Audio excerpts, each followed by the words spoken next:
Welcome to news 9 TV. నేను మీ Satya. Today speed news.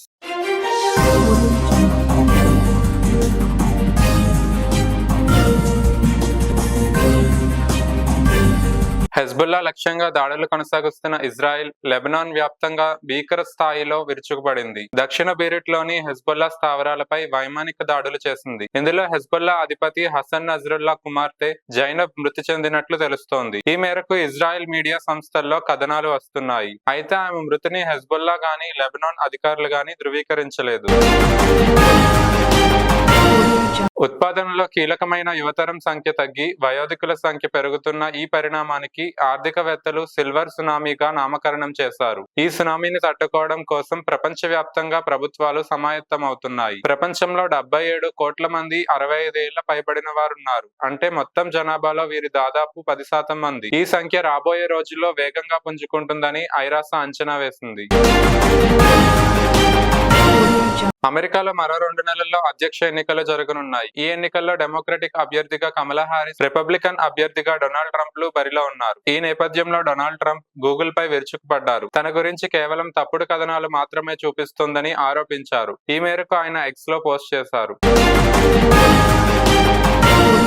Japan లో ప్రధానమంత్రి ఫుమియా కిషిదా వారసుడిగా మాజీ రక్షణ మంత్రి షిగెరూ ఇషిబా ఎన్నికయ్యారు. నిన్న జరిగిన అధికార లిబరల్ డెమోక్రటిక్ పార్టీ అధ్యక్ష ఎన్నికల్లో ఆయన విజయం సాధించారు. దీంతో అక్టోబర్ 1న ఇషిబా దేశ 102వ ప్రధానమంత్రిగా బాధ్యతలు చేపట్టనున్నారు.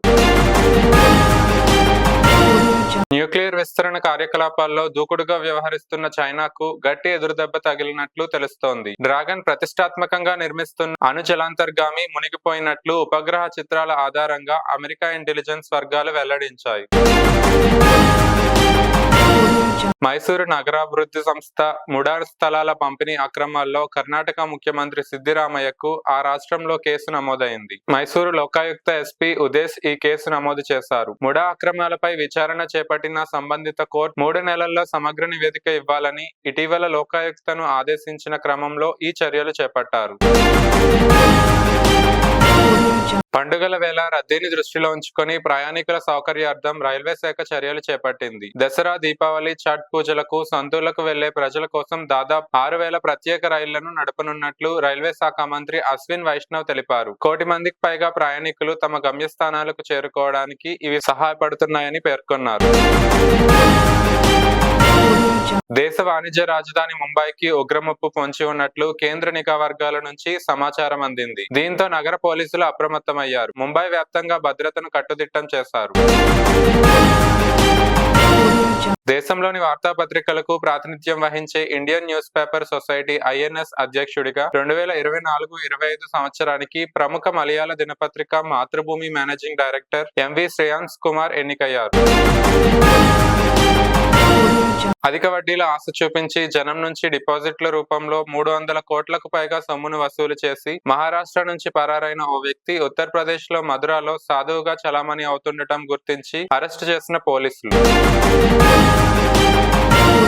మూసీ నది అభివృద్ధి పనుల్లో భాగంగా చేపట్టిన పునరావాస ప్రక్రియ గందరగోళంగా మారింది. నిర్వాసితులను ఖాళీ చేయించడం అధికారులకు కత్తి మీద సాములా మారింది. నిన్న వేర్వేరు ప్రాంతాల్లో సర్వే కోసం వెళ్లిన మండల రెవెన్యూ అధికారులను స్థానికులు అడ్డుకున్నారు. అక్రమ నిర్మాణాల పేరుతో కూల్చివేతల్లో ఎందుకంత దూకుడుగా వ్యవహరిస్తున్నారని శనివారం నోటీసులు ఇచ్చి ఆదివారం కూల్చివేస్తారా, ఒక్కరోజు కూడా ఆగలేరా అని హైడ్రాను హైకోర్టు ప్రశ్నించింది.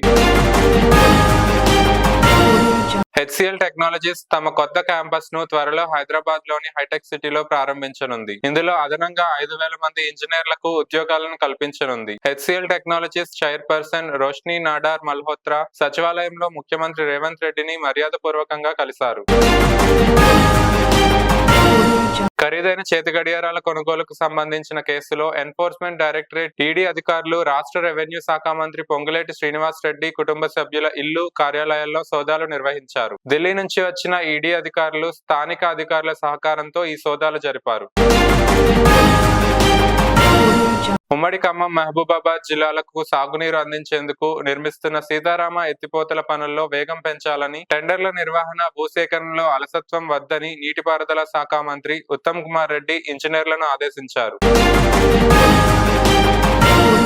కలియుగ ప్రత్యక్ష దైవం వెంకటేశ్వర స్వామిపై విశ్వాసం ఉందని డిక్లరేషన్ ఇచ్చి దర్శనానికి వెళ్లడం వైకాపా అధ్యక్షుడు జగన్ కు ఏమాత్రం ఇష్టం లేదని, అందుకే ఆయన తిరుమల ప్రయాణం రద్దు చేసుకున్నారని ముఖ్యమంత్రి చంద్రబాబు మండిపడ్డారు.